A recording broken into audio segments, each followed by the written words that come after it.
अस्सलाम वालेकुम student, welcome to study.com। जी स्टूडेंट, आज मैं आपको class 9 math unit 4 factorisation exercise 4.1 समझाऊंगी। ठीक है, तो क्वेश्चन 1 है फैक्टराइज द फॉलोइंग। हमें जितने भी सवालात गिवन हैं हमें उसे फैक्टराइज करना है। ठीक है, मीन्स के मज़ीद स्मॉलेस्ट फॉर्म में लेके आना है। तो स्टूडेंट यहाँ पे देखें पार्ट 1 है 4x + 16y + 24z। अब ये सवाल समझने से पहले स्टूडेंट मैं आपको एक चीज़ समझाऊंगी, और वो चीज़ ये है कि KA + KB + KC।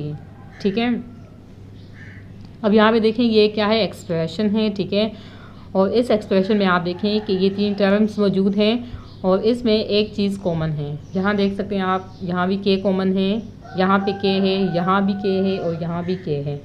तो इस तरह की फैक्टराइजेशन में कॉमन फैक्टर होता है जितनी भी टर्म्स होती हैं उसमें।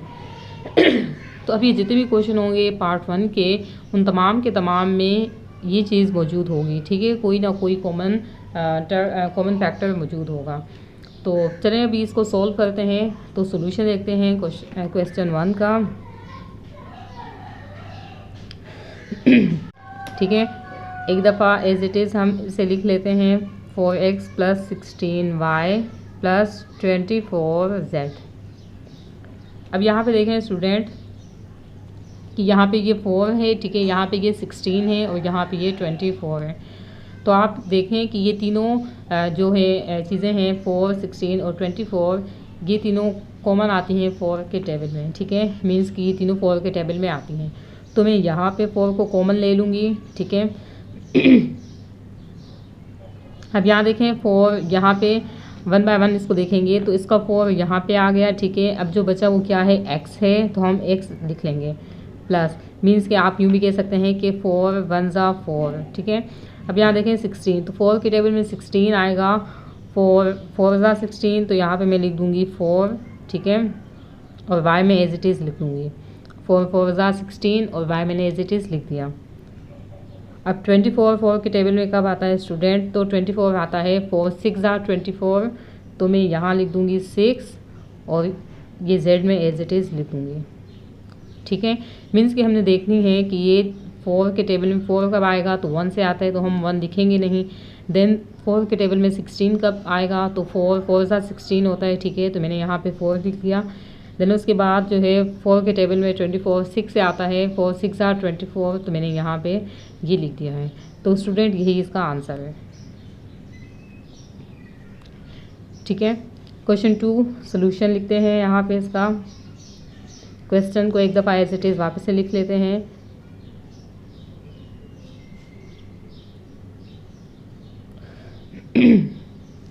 अच्छा, अब स्टूडेंट यहाँ पे देखें तो यहाँ पे जो कॉमन चीज़ है इन तीनों टर्म्स में वो है x²। यहाँ भी है, यहाँ भी है और यहाँ भी है। देन उसके बाद y यहाँ पे है, यहाँ पे है, यहाँ नहीं है। ठीक है, z यहाँ है, इन दोनों में नहीं है। तो मीन्स कि एक ही चीज़ यहाँ पे कॉमन है जो कि क्या है, x² है। तो मैं इसे कॉमन ले लेती हूँ x²। अब यहाँ देखें x² को जब x² से हमने डिवाइड किया तो आएगा आपका 1। ठीक है, या आप यूँ कह लें कि x² 1 ज़ा x² प्लस यहाँ पे जो चीज़ें बचेंगी वो क्या होगी, तो वो होगी 3। ठीक है, x² इसका यहाँ पे कॉमन ले लिया है हमने, बाकी बचा यहाँ पे y प्लस यहाँ पे हम लिखेंगे 4। x² इसका यहाँ पे कॉमन ले लिया गया है। ठीक है, तो जो बाकी चीज़ें बचेंगी वो हम यहाँ पे एज इट इज़ लिख लेंगे, जो कि है y² z। तो ये इसका आंसर हो गया। देन उसके बाद यहाँ इसका थर्ड क्वेश्चन है, इसका सोल्यूशन देखते हैं स्टूडेंट्स। तो अब आप यहाँ देखें स्टूडेंट, तो इन तीनों चीज़ों में एक चीज़ कॉमन है। सबसे पहले तो ये देखें यहाँ पे क्या है, 3 है, यहाँ पे 6 है, यहाँ भी 3 है। मीन्स कि ये तीनों चीज़ें कौन से टेबल में आती हैं, तो 3 के टेबल में आती हैं। तो हम सबसे पहले यहाँ पे ले लेंगे 3 को कॉमन। अच्छा, क्वेश्चन को एक दफ़ा वापस से मैं लिख लेती हूँ यहाँ पे।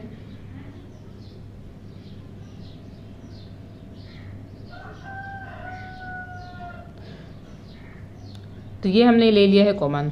देन उसके बाद देखें यहाँ पे p है, ठीक है, इस टर्म में क्या है, p मौजूद है। आपने यहाँ से यहाँ तक देखना है, तो यहाँ पे p मौजूद है। देन उसके बाद यहाँ देखें, यहाँ भी p मौजूद है, और यहाँ देखें, यहाँ भी p मौजूद है। मीन्स के हम जो है वो p को भी कॉमन ले लेते हैं। देन उसके बाद देखिए q यहाँ भी है, यहाँ भी है, यहाँ भी है, तो हम q को भी कॉमन ले लेंगे। अब यहाँ देखें, यहाँ जो है, यहाँ r है तो यहाँ नहीं है, यहाँ t है तो इन दोनों में नहीं है, यहाँ s है तो इन दोनों में नहीं है। तो मीन्स कि बस यही तीनों चीज़ें यहाँ पे कॉमन है। अब यहाँ देखें 3pq, ये इसका कॉमन ले लिया है। इसका जो रिमेनिंग है वो क्या है, r है, तो ये हमने लिख दिया। देन 3 के टेबल में 6 कब आएगा, तो 3 2 आता है 6, ठीक है। pq इसका यहाँ पे है और t इसका बच गया तो मैंने यहाँ पे लिख दिया।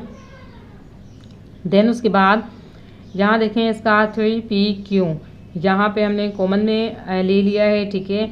तो अब इसकी जो चीज़ बची है वो क्या है, तो वो है s। तो ये इसका आंसर हो गया, ठीक है।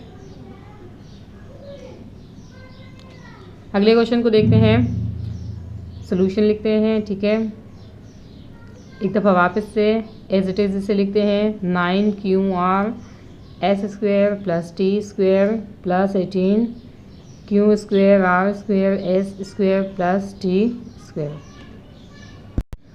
अच्छा, अब यहाँ पे देखें स्टूडेंट, तो यहाँ है 9 और यहाँ है 18, तो मीन्स कि ये 9 के टेबल में आते हैं, तो 9 को मैं यहाँ पे कॉमन ले लूँगी। देन उसके बाद यहाँ देखें, तो यहाँ पे क्यू आर है, यहाँ भी क्यू आर है, लेकिन जब हम इनमें कॉमन लेंगे तो हम देखेंगे कि जो सबसे छोटी होगी वो हम कॉमन में लेंगे। जैसे यहाँ देखें, यहाँ पे क्यू आर है और ये स्क्वायर में है, तो हम इसको कॉमन में लेंगे, क्यू आर, ठीक है। देन उसके बाद देखें s² + t² यहाँ भी है और यहाँ भी है, तो मैं इसे भी कॉमन में ले लूँगी, s² + t²। चलो, आप जो बाकी बचेगा वो लिख लेंगे। तो यहाँ देखें 9qr s² + t², मीन्स कि ये सब हमने कॉमन में ले लिया है इसका, ठीक है। तो यहाँ कुछ भी नहीं बचा, तो यहाँ हम लिख लेंगे 1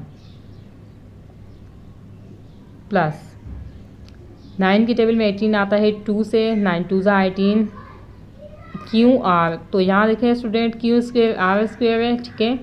क्यू आर इसका एक यहाँ पे है, तो यहाँ पे एक ही इसका आएगा क्यू आर, और s² + t² इसका हमने यहाँ पे कॉमन में ले लिया है, तो बस यही इसका आंसर है। हम देखेंगे कि जो चीज़ें हमने कॉमन में ले ली हैं वो यहाँ से माइनस होती जाएंगी। जैसे यहाँ पे हमने सब चीज़ें ले ली थी, ठीक है, तो यहाँ पे मैंने लिख दिया 1। देन उसके बाद इसमें हमने लिखा 9 यहाँ पे कॉमन लिया था, तो 9 2 18, और यहाँ पे q² है तो एक q यहाँ पे है, एक q मैंने यहाँ पे लिख दिया। r² है तो एक r यहाँ पे है, सेकंड मैंने यहाँ पे लिख दिया, और ये हमने कॉमन ले लिया है तो ये आएगा ही नहीं, ठीक है। चलिए इसका सोल्यूशन देखते हैं, क्वेश्चन 5 का।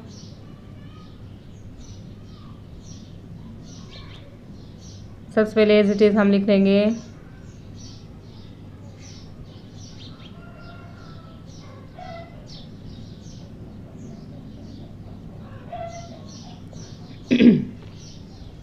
अच्छा स्टूडेंट, अब आप यहाँ पे देखें कि यहाँ पे x है, यहाँ भी x है और यहाँ भी x है, तो जो स्मॉलेस्ट है वो क्या है, वो x ही है, क्योंकि ये स्क्वायर में है, ये भी स्क्वायर में है, तो हम इसे एक कॉमन ले लेंगे, ठीक है। यहाँ पे z² है और z³ है, तो हम z² को कॉमन में ले लेंगे। अच्छा, अब नीचे देखेंगे डिवीजन में कौन सी चीज़ें कॉमन में है, तो यहाँ पे है 16 8 16, मीन्स कि 8 के टेबल में ये दोनों चीज़ें भी आती हैं, ठीक है। तो मैं यहाँ पे 8 को कॉमन ले लूँगी। अब z² x as it is आ गया, तो यहाँ पे आएगा 1। 8 के टेबल में 16 आता है, 8 2 16, तो मैंने यहाँ लिख दिया 2, 8 2 16। देन माइनस z² यहाँ पे है, ठीक है। x² 2x है मतलब, तो एक x यहाँ पे आ गया, तो सेकंड x यहाँ पे आ जाएगा, डिवाइड 8 के टेबल में 8 1 से आता है, तो मैं यहाँ लिख दूँगी 1 प्लस एक्स स्क्वेयर है यहाँ पे, ठीक है, और यहाँ पे एक एक्स मौजूद है तो मैं यहाँ पे एक ही एक्स लिखूँगी। जेड क्यूब है और यहाँ देखें जेड स्क्वेयर को हमने कॉमन लिया है तो यहाँ पे एक जेड मैं लिख दूँगी, ठीक है। 2 जेड ये हैं और एक जेड ये है तो ये जेड क्यूब बन जाएगा। अच्छा यहाँ देखें 16 है, ठीक है, और 8 की टेबल में 16 आता है 2 से तो मैंने यहाँ पे लिख दिया 2 और ये इसका आंसर हो गया। पार्ट 6 को देखते हैं, सोल्यूशन लिखते हैं। एज इट इज़ यहाँ पे इसको लिख देंगे 9x minus y minus a square b x minus y plus a square b square x minus y, ठीक है। अच्छा ये स्टूडेंट ये 9 नहीं है, ये ए है। अब आप देखें यहाँ पे तो यहाँ पे कॉमन यहाँ पे ए है, ठीक है, यहाँ पे भी ए है और यहाँ पे भी ए है तो मैं ए को कॉमन ले लूँगी। देन उसके बाद देखें x माइनस वाई यहाँ भी है, x माइनस वाई यहाँ भी है, x माइनस वाई यहाँ भी है तो मैं x माइनस वाई को कॉमन ले लूँगी, ठीक है। बाकी कोई चीज़ भी कॉमन नहीं है तो यहाँ देखें a x minus y a x minus y तो मैं यहाँ लिख दूँगी 1, ठीक है, क्योंकि इसका a x माइनस वाई यहाँ पे कॉमन में आ चुका है तो मैंने लिखा यहाँ 1। माइनस का साइन है तो मैं माइनस का साइन लगाऊंगी। यहाँ पे a स्क्वायर है, ठीक है, एक ए यहाँ पे मौजूद है, सेकंड ए में यहाँ पे लिखूँगी, बी में एज इट इज़ लिखूँगी, ठीक है। x माइनस वाई यहाँ कॉमन में आ गया है। देन उसके बाद प्लस का साइन है, मैं प्लस का साइन लगाऊंगी। यहाँ पे ए स्क्वायर है, ठीक है, एक ए कॉमन में आ चुका है, सेकंड ए यहाँ पे आएगा। देन बी स्क्वायर में एज इट इज़ लिखूँगी, ठीक है, और x माइनस वाई इसका कॉमन में आ चुका है तो ये इसका आंसर हो गया।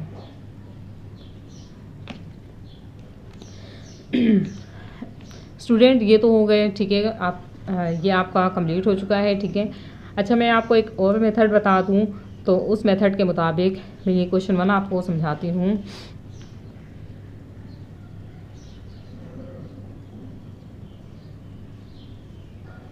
आपको जो मेथड इजी लगे आप वो कीजिएगा, ठीक है। सॉल्यूशन तो ये हम क्वेश्चन एज इट इज़ यहाँ पे लिख देंगे।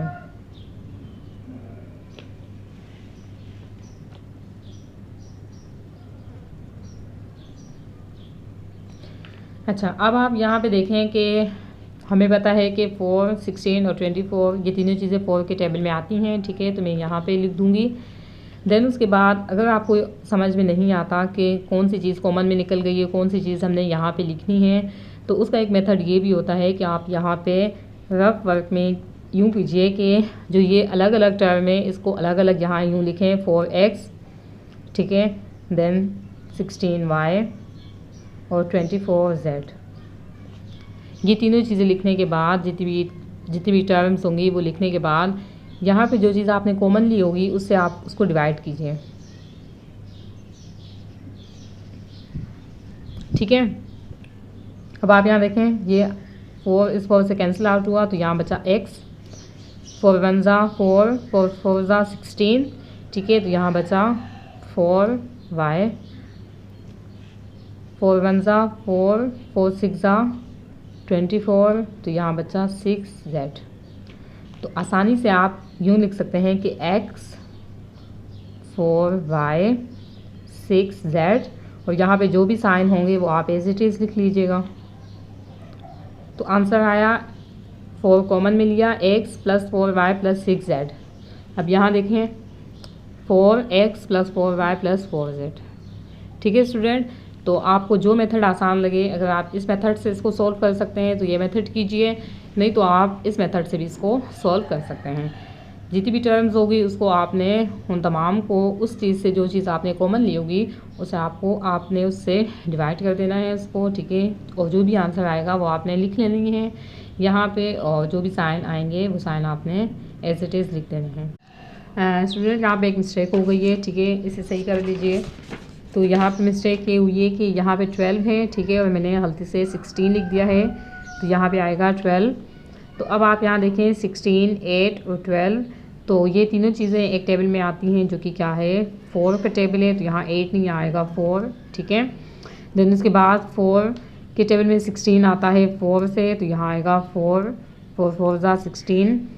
4 के टेबल में 8 आता है 2 से, तो यहाँ मैं लिख दूँगी 2, ठीक है। और 4 के टेबल में 12 आता है 3 से, तो यहाँ आ जाएगा 3। बाय मिस्टेक गलती से मैंने यहाँ पे 16 लिख लिया था, ठीक है, तो इसे प्लीज़ सही कर लीजिएगा। तो स्टूडेंट, अगर आपको ये वीडियो पसंद आई हो तो प्लीज़ लाइक शेयर और सब्सक्राइब करना नहीं भूलिएगा। अल्लाह हाफिज़।